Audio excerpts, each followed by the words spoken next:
پہاڑ کو اللہ نے اکھیڑ کر، نتقنا کا معنی ہوتا ہے اکھیڑنا، وَإِذْ نَتَقْنَا الْجَبَلَ، اللہ نے پہاڑ کو اکھیڑ کر ان کے سروں کے اوپر معلق کر دیا، وہ سائبان کی طرح تھا اوپر۔ تو اللہ جب من و سلوہ نازل فرما سکتے ہیں، اللہ رب العزت جب پانی کے اندر 12 چشمے بنا سکتے ہیں، اللہ رب العزت پتھروں سے چشمے پیدا فرما سکتے ہیں، پھر پہاڑ کو معلق کیوں نہیں فرما سکتے؟ اللہ کے لیے یہ کون سا مشکل ہے؟ تو فرمایا وَإِذْ أَخَذْنَا مِيثَاقَكُمْ، اور جب ہم نے تم سے پکا اور پختہ عہد لیا، میثاق پختہ عہد کو کہتے ہیں، وَرَفَعْنَا فَوْقَكُمُ الطُّورَ، اور بلند کر دیا ہم نے تمہارے اوپر طور کو۔ طور ایسے پہاڑ کو کہا جاتا ہے جس پہاڑ کے اوپر درخت بھی ہوں، سبزہ بھی ہو، ایسے پہاڑ کو طور کہا جاتا ہے۔ ہر پہاڑ کو طور نہیں کہا جاتا، طور ایسے پہاڑ کو نہیں کہا جاتا جہاں صرف پتھر ہی ہوں اور کوئی سبزہ کوئی درخت اس کے اوپر نہ ہو۔ اور پہاڑوں کے اوپر درخت بھی اگتے ہیں، سبزہ بھی اگتا ہے، گھاس بھی اگتی ہے پہاڑوں کے اوپر۔ یہ بٹگرام کے ہمارے ایک ساتھی تھے، ہمارے ساتھ پڑھتے تھے، وہ بتاتے تھے کہ ہم بکریاں چرانے کے لیے پہاڑوں پر بھی جاتے ہیں، پہاڑوں پر بھی گھاس اگتی ہے۔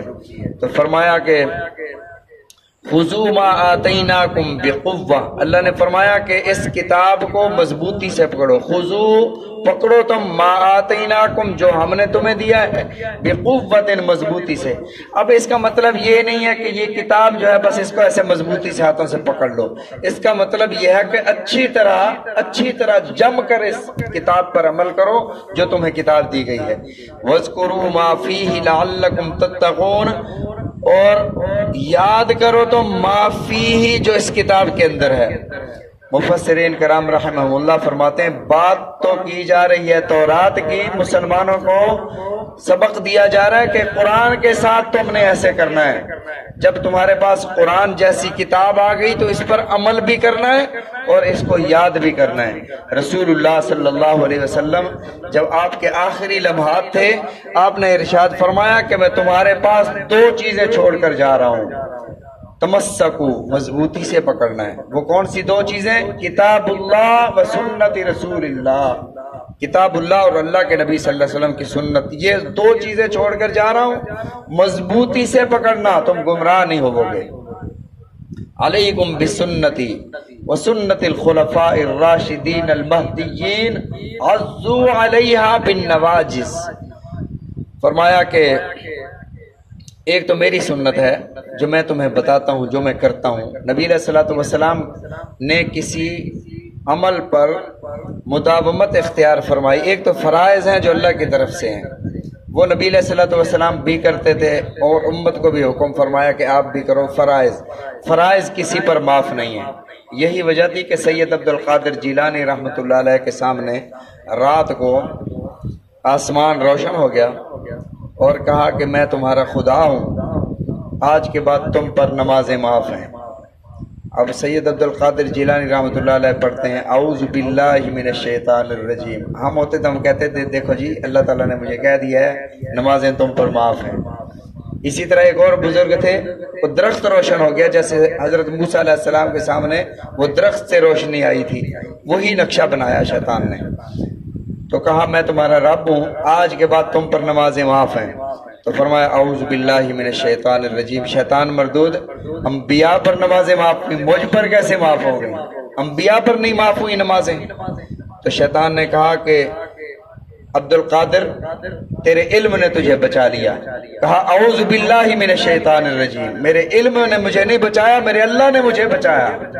اب عجب میں ڈال کر میرے علم کو خراب کرنا چاہتا ہے۔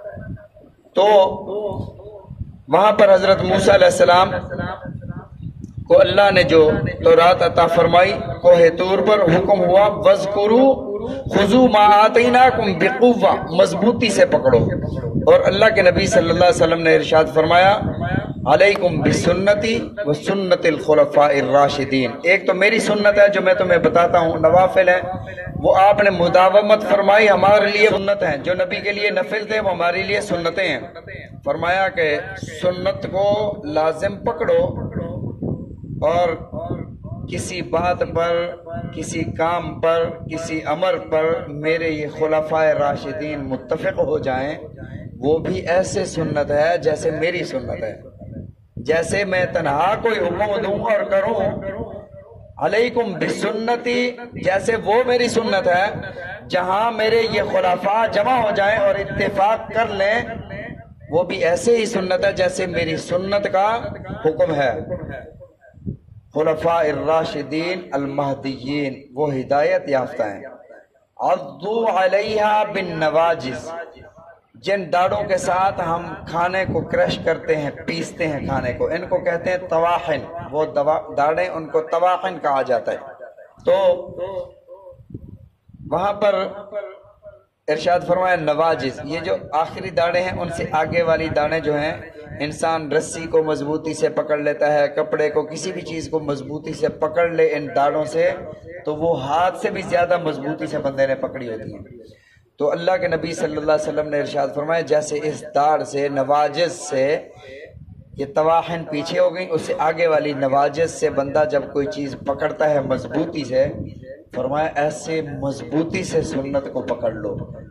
علیکم بسنتی و سنت الخلفاء الراشدین المہدیین عضوا علیہا بالنواجذ.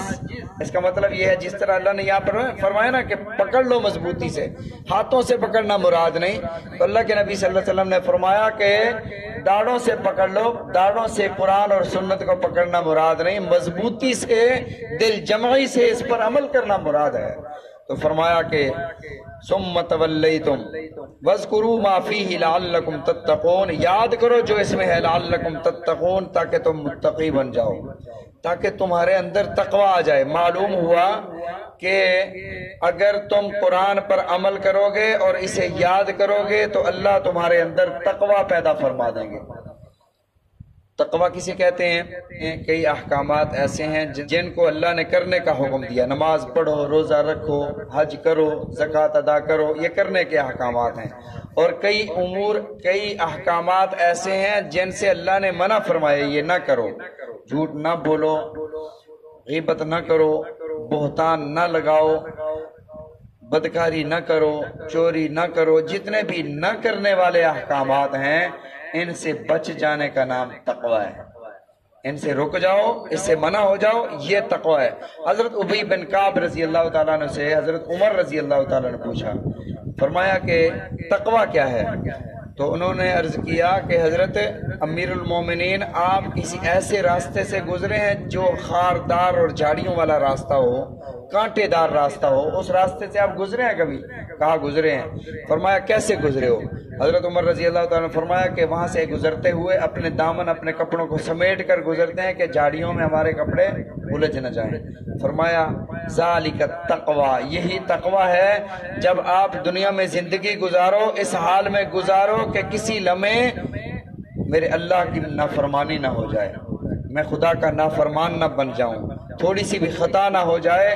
جن چیزوں سے اللہ نے منع فرمایا ان سے رک جانے کا نام تقوی ہے. یہی فرمایا ھدی للمتقین، یہ کتاب متقین کے لیے ہدایت ہے، جو یہ جذبہ رکھتے ہیں کہ جن سے اللہ نے منع فرمایا ان کے قریب نہیں جانا. اللہ نے فرمایا تلک حدود اللہ، یہ اللہ کی حدیں ہیں، اللہ کی حدود کو پار نہ کرو، یہی تقوی ہے. اللہ تعالی ہم سب کو قرآن مجید سمجھنے کی، عمل کرنے کی توفیق عطا فرمائے. رسول اللہ صلی اللہ علیہ وسلم کے فرامین سمجھنے کی، عمل کرنے کی توفیق عطا فرمائے.